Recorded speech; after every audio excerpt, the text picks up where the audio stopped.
Okay, so let's talk about mindset. What is the impact of mindset on fitness? Do we have, say, limits within our mindset that is stopping us from achieving those fitness goals? Absolutely. So it's like you set your own ceiling, right? Yeah. Your limitations. You decide for yourself. One, the mindset is, this is not for me. That's where it starts and ends. No, explore. Yeah.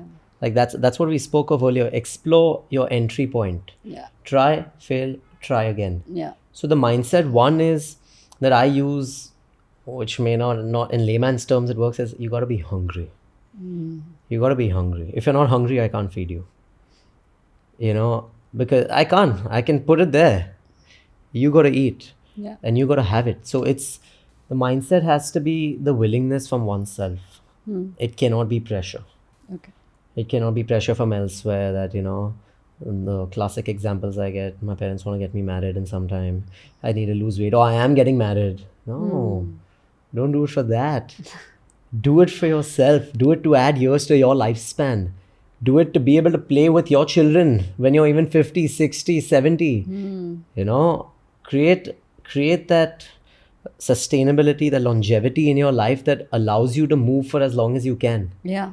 With complete freedom, not be one of those guys, with a stick. No, you don't want to be that. Yeah, it's so funny because sometimes you see the same age people so drastically different. Like, so it's unbelievable because like one is like fit and agile and fun and full of life, and the other is kind of decrepit, given You up. can't. Yeah, given up Yeah. to life. Right. And forget even aesthetically, just the body language, as we spoke of the biological effects, the mood, how active you are, and you can tell. You can tell in the posture, and then it's you, once you open that gateway for, let's say like a lazy lifestyle, it's hard to get out of it as the years keep going on. Yeah.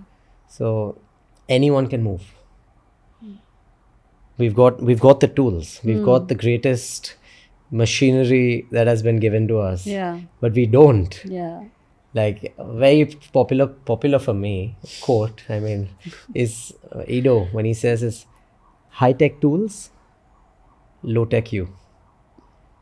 People keep asking me, this tool, these shoes, nah. Yeah.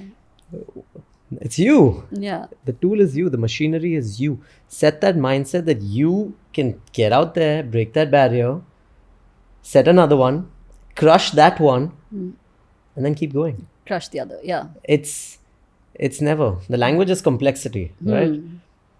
I'm not here to, like, let's say a handstand. You get a handstand, you want to move to a handstand push-up. You want to move to a single arm. You want to move to soft acrobatics from there. It never ends. That's good. Similarly with the mindset also, it shouldn't be for a certain thing. It should be for you. Yeah. It should be for your lifestyle. It should be to move as long as you can move. But it should be coming from you. Yeah. And for the right reason. For the right reasons. Yeah. So what are some of the techniques or ways one can use to train their mindset better? I'd say start with stillness. Try finding stillness for yourself. Stand facing a wall for 10 minutes with your eyes shut, eyes open. One objective, don't move. You do it for 60 seconds the first attempt, I'll give you anything. You can't. Because Don't move at all? no moving. Okay. Like standing stillness. What are you doing there? Suddenly, when I'm standing, I'm facing that wall, your nose, which has not itched in the last 20 years, is going to feel itchy. Yeah. And you're going to want to, just stare that shit off. Suddenly, you want to adjust your top. Yeah. You Or feel, like you your feel, hair. exactly. Yeah. Why? I've got feeling it now. Because I told you not to do it. Yeah. I told you to stay still. Suddenly, you want to move. And Monkey mind. monkey mind. But start with that. Yeah. Create that threshold within you to say, okay, I got to not move for 60 seconds. My nose is scratching. It'll wait. Another thing which I won't have an answer for your counter is scratch it with your mind. How? Figure it out. You'll figure it out. Use it. Yeah. Use it. Once my teacher took us to a park. He took us to a park, which I don't know what the theory there is, but he knows there are a lot of flies. And he made us do a 20-minute standing stillness in the middle of that. And they're constantly there. And, we want to, but we can't. Because one, it's a privilege to just be studying under that teacher. So when you're there, you want to be the best student. Yeah. You don't, Yeah. you don't want to. And then two, you're there, no. No. What? But that opened so many doors for me, which I didn't believe I could. It opens doors. And what perspective also, right? Another object manipulation is another subject that I like to use. Other than my spine work, I keep 15 to 20 minutes aside and I give myself a task with an object, small object, big object. I use tennis balls, small short sticks. Right now I'm trying to juggle 4 balls. I put a 15 to 20 minute timer in a corner and I'm working. I'm almost there and I have one task. 4 balls, 15 minutes, success, failure, doesn't matter. You finish, leave. But for those 15-20 minutes, do not disconnect from the task. Wow. Stay dialed in. Let whatever's happening happen. You don't like the song? Deal with it. Yeah. What's your task right now? The tennis balls. Drop it 100 times. No problem. But staying dialed in. I mean, I'm probably not going to be a circus freak, but it's doing so much for me. Again, coming to the neurological makeup. Correct.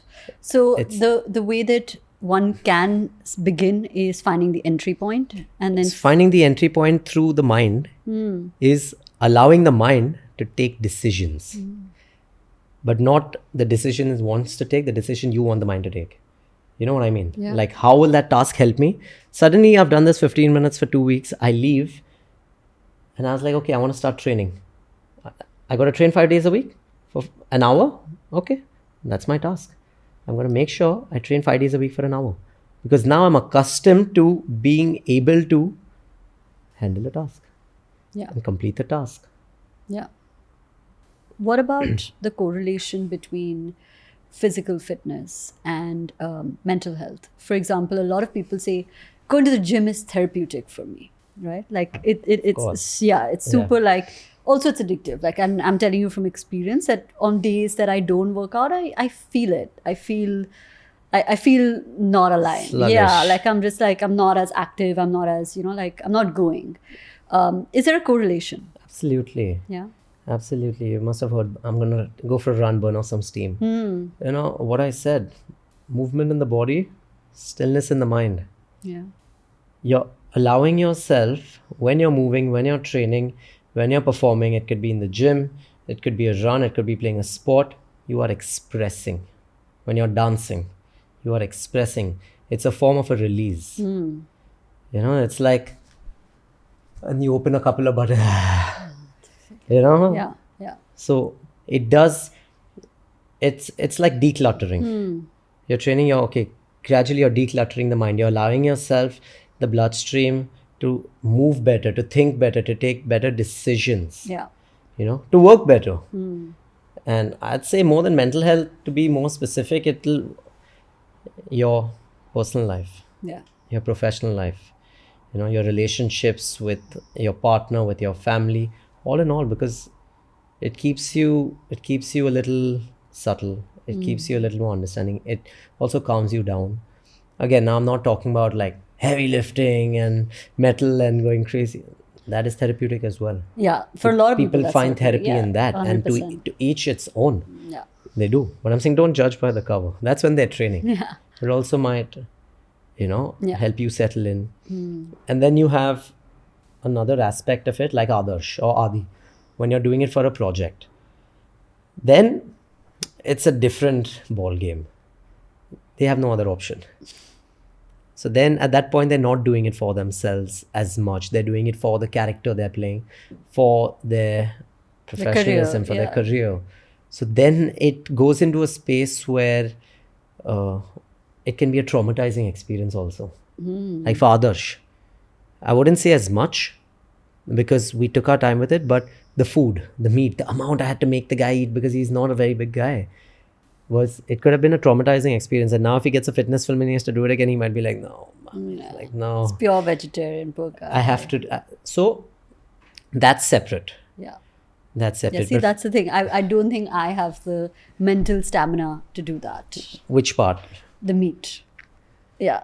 There are ways. Yeah, I know. There are ways. But like when I heard that, I was just like, oh my God. Like, yeah, I don't Yeah. think I have the. But he also, he's like, I'll take this route. We spoke to him, we explored, and we told him, listen, it's the safest route right now. And he said, okay. He was easy that time. He said, okay, just give me a bit.